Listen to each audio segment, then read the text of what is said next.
2. Aprender a dialogar.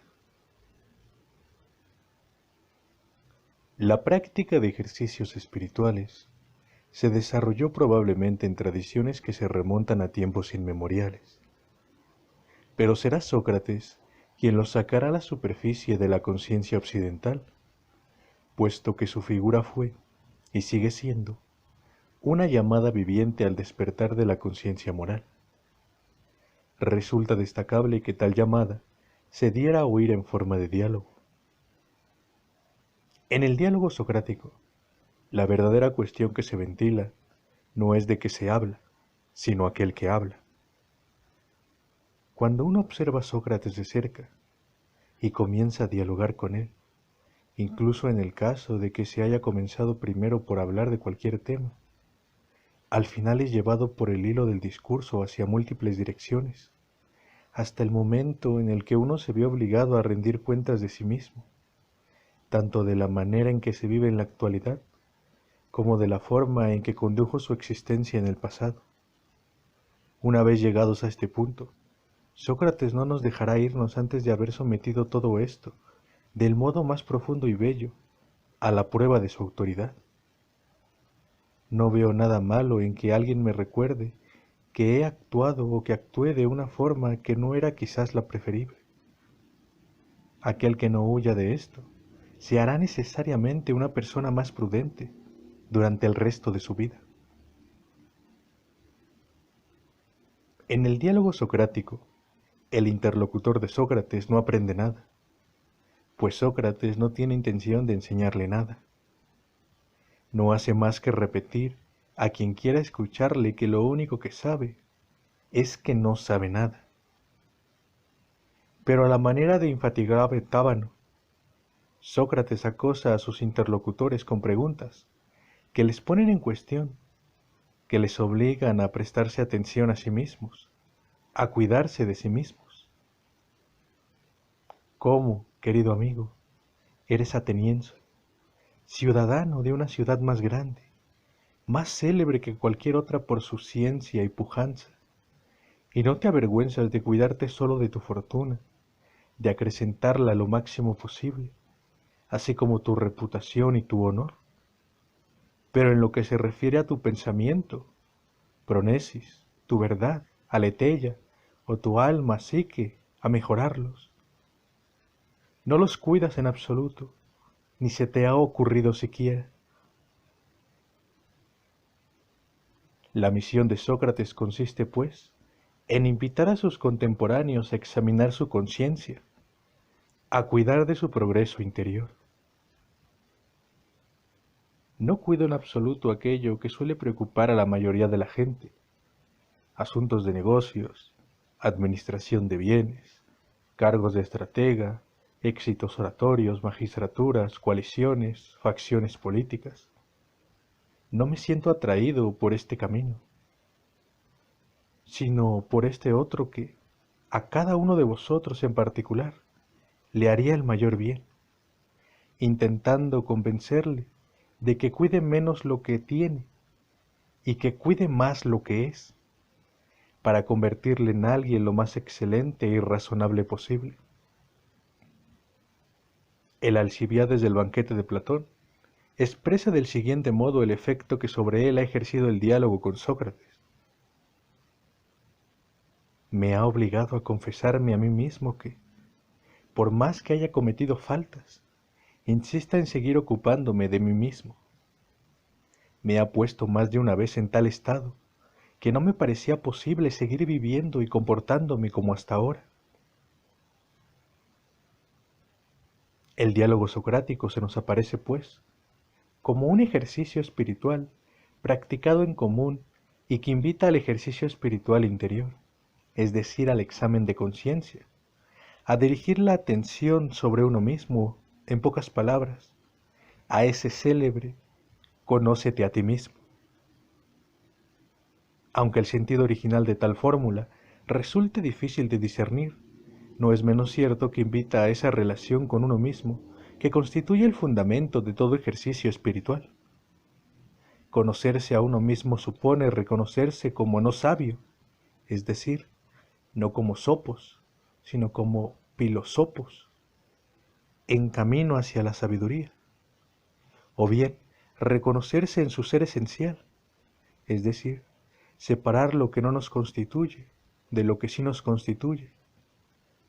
O bien, reconocerte en cuanto a su verdadero estado moral, es decir, examinando nuestra conciencia. Maestro en el diálogo con el otro, Sócrates parece ser también, según el retrato que de él nos han brindado Platón y Aristófanes, un maestro del diálogo consigo mismo, y por lo tanto, un maestro en la práctica de ejercicios espirituales. De este modo, nos es presentado como alguien capaz de desplegar una extraordinaria concentración mental. Ha llegado tarde al banquete de Ágatón porque, al aplicar su pensamiento en cierto modo a sí mismo, se había quedado atrás al andar. Y Alcibiades explica que en la expedición de Potidea, Sócrates permaneció a lo largo de un día y una noche, concentrado en sus pensamientos. En las nubes, Aristófanes da la impresión de aludir también a tales prácticas socráticas. Ponte a meditar ahora y concéntrate a fondo.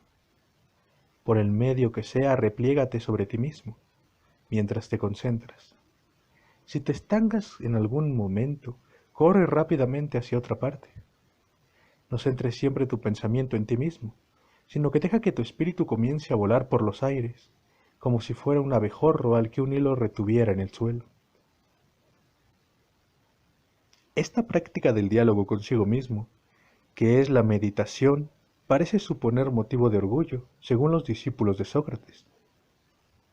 Una vez le preguntaron a Antístenes qué provecho había sacado de la filosofía y respondió: el de poder conversar conmigo mismo.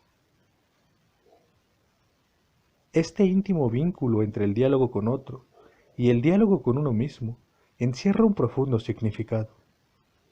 Solo quien es capaz de un verdadero encuentro con el otro está en disposición de encontrarse auténticamente consigo mismo, resultando lo contrario también verdadero. El diálogo solo llega a ser verdaderamente diálogo en presencia ante otro y ante uno mismo.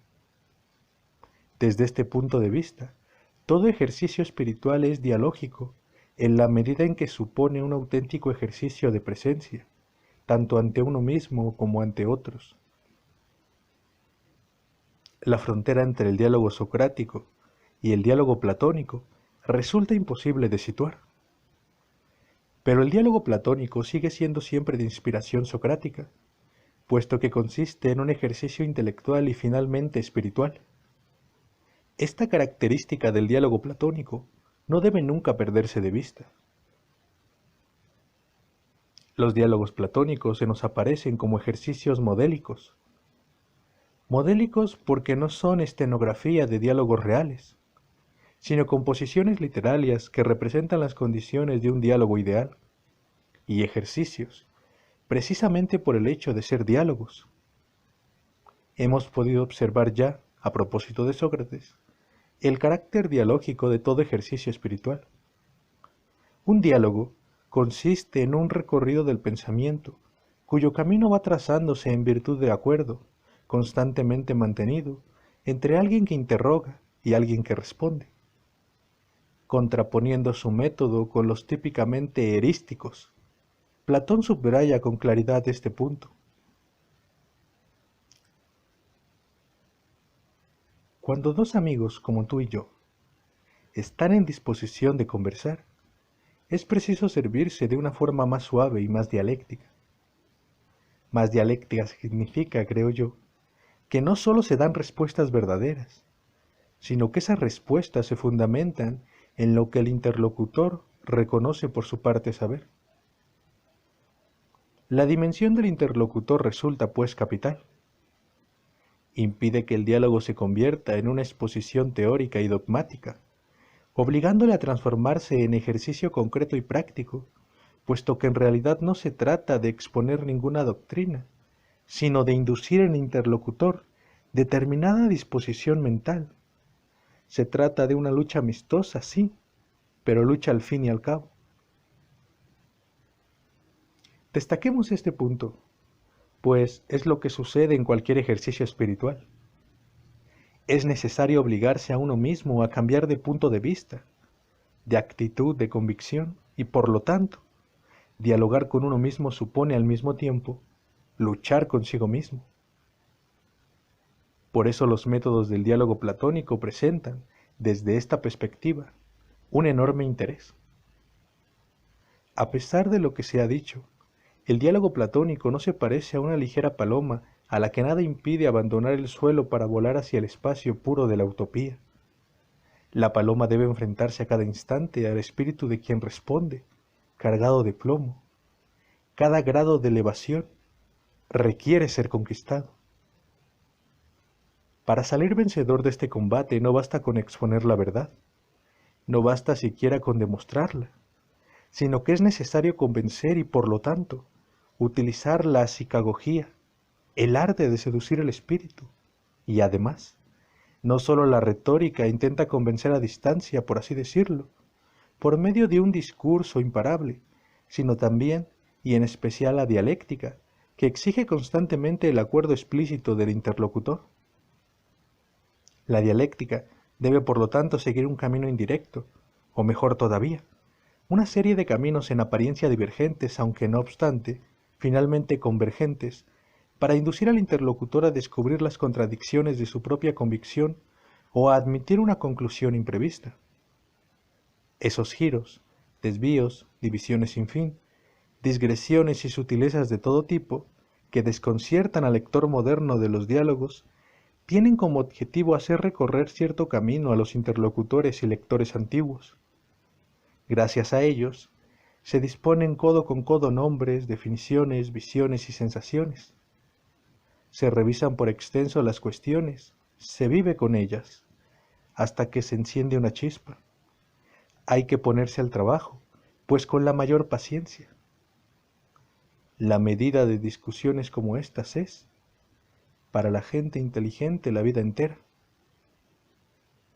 Lo que cuenta no es tanto la solución de un problema concreto, como el camino recorrido para conseguirlo. Camino en el cual el interlocutor, el discípulo, el lector, dan forma a su pensamiento, haciéndose más apto para descubrir por sí mismo la verdad. Los diálogos pretenden formar, en vez de informar.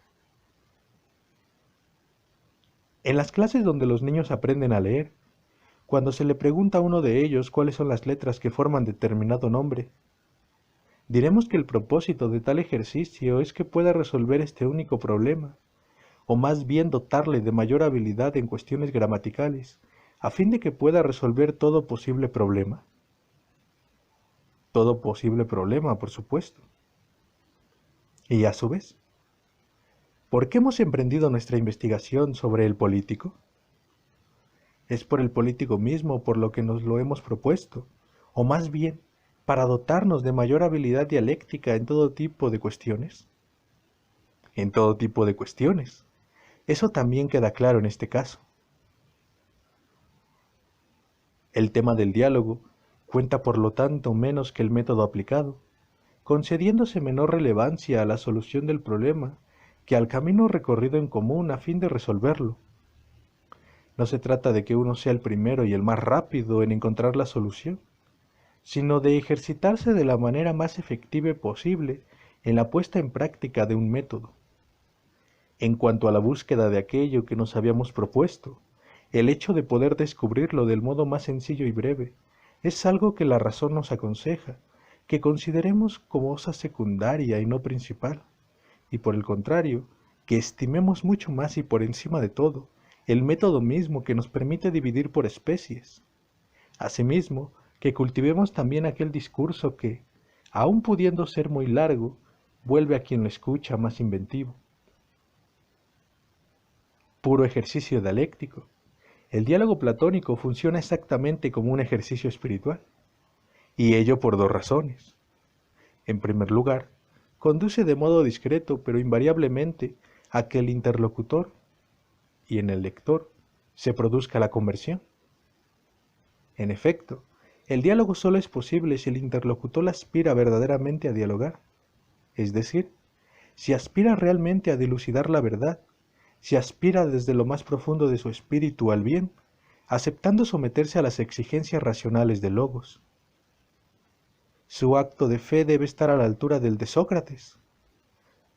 Puesto que tengo fe en la verdad de la virtud, he decidido buscarla contigo. La tarea dialéctica supone, de hecho, una escalada en común hacia la verdad y hacia el bien que toda alma desea. Por otra parte, en opinión de Platón, todo ejercicio dialéctico, precisamente por estar sometido a las exigencias del logos, sirve para ejercitar el pensamiento puro, desviando el alma de lo sensible y permitiéndole convertirse al bien. Consiste en un itinerario del espíritu hacia lo divino.